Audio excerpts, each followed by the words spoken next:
This is Trevor Sharp, and this is why I SpendPal.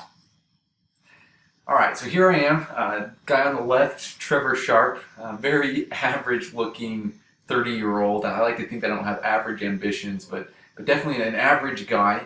To get a better idea of who I am, you have to look over to the picture on the right. There's my wife that I don't deserve, Candace, and our little baby, Evelyn. She's now 15 months old. That picture I thought I looked pretty good in, so I thought I'd throw that up there. Evelyn is a little bit older now, but we are the Sharp family. We live in Utah. So to get a better idea of who I am, where I came from, I want to show you a few more pictures.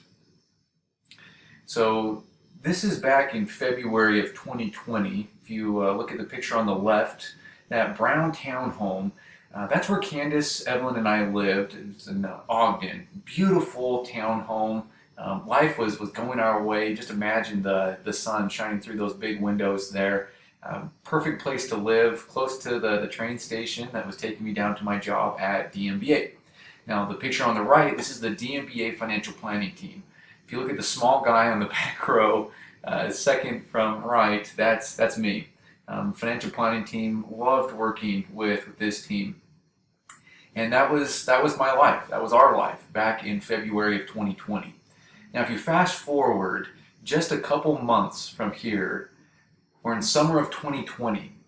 I quit my job at DMBA. It was an extremely secure job. Pay was fantastic. Work-life balance amazing. But I quit that job. To do what?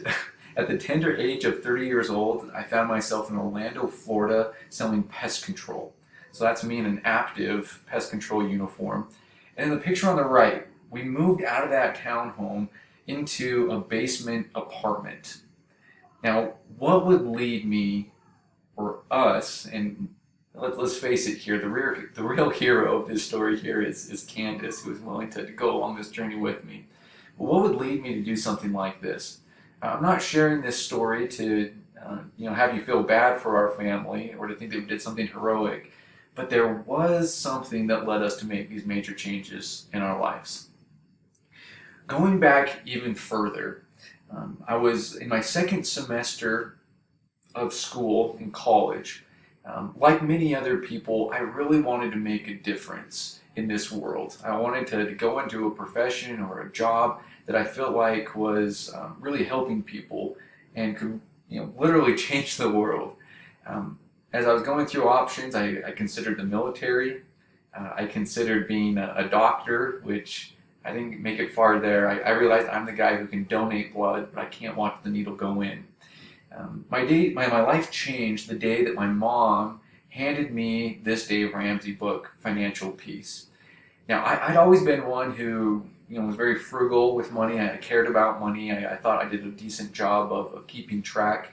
But I was at no point in time really at that point a student of finances. But I read this book and it really touched me. And I thought, there's something to finances, and I really wanted to do something with that. Not knowing that it could be a career path. So here I am at UVU, walking through the hallways, doing generals, but still not quite sure the direction I should head. When I look over at the wall, and someone had made a poster talking about the personal financial planning degree that was just now being offered at UVU. Piqued my interest. I went and I talked to the professors who were in the program, Jacob Zagrowski being one of those, and was convinced it was the path that I should go. So I joined the program.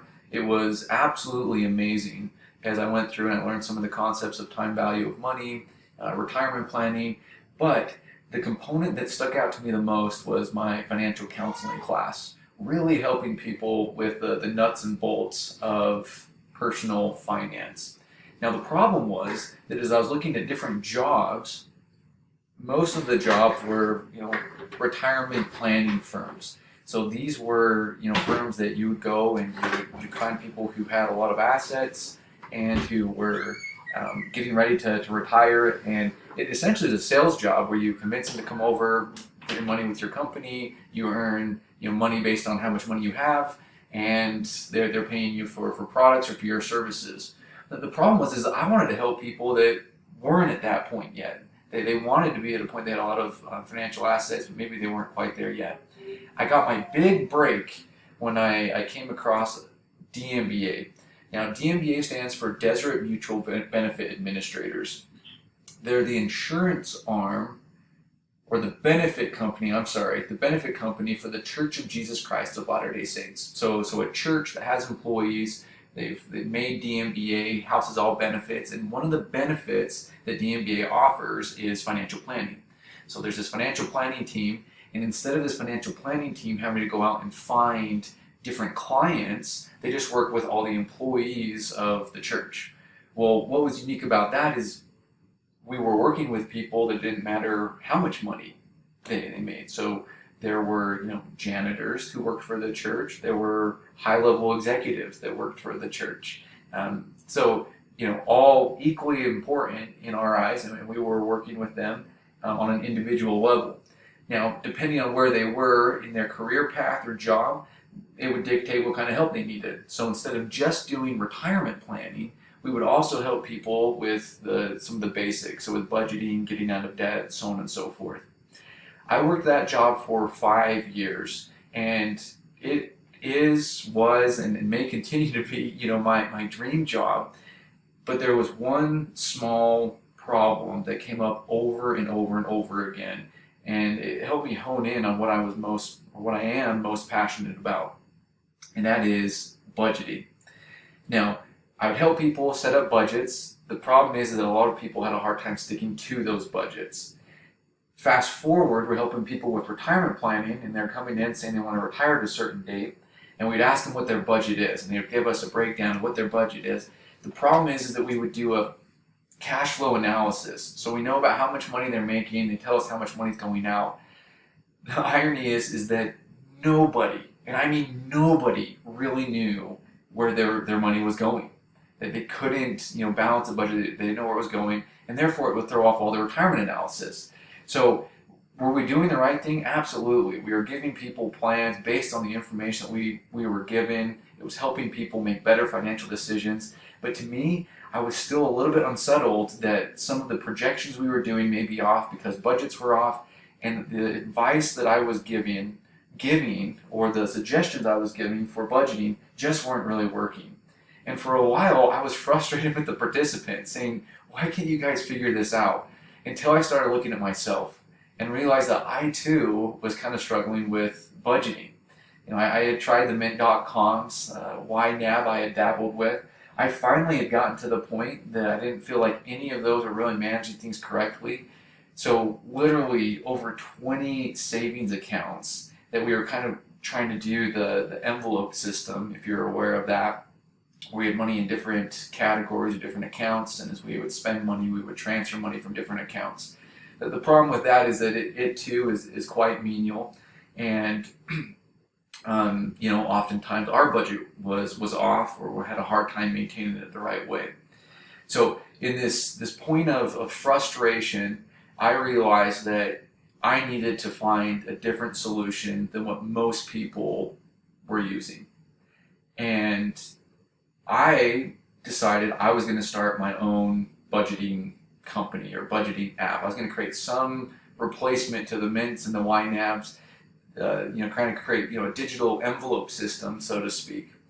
And ironically, the week that I set up a Facebook group to kind of go and get some feedback on this, I stumbled across a company called SpendPal.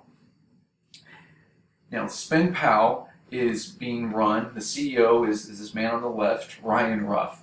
Ryan is one of the most brilliant men I've ever met, and he, like I, was on a similar journey of helping people manage their money better. SpendPal was creating an educational system and also some tools surrounding correctly managing personal finances.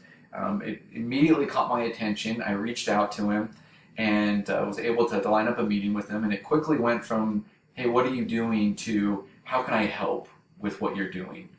Ryan had teamed up with Dan Ariely. He's a professor at Duke University. He's created a team of researchers who are trying to make an impact in the world a lot of major issues that people have, including budgeting.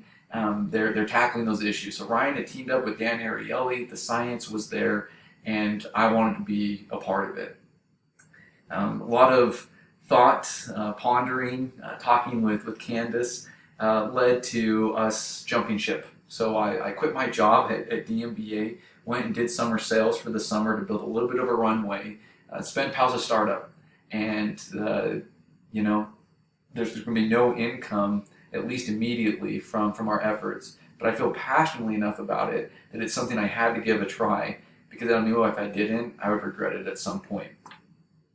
So what does the future look like? A lot of me feels like Elsa, going into the unknown, not quite knowing what the future is going to hold.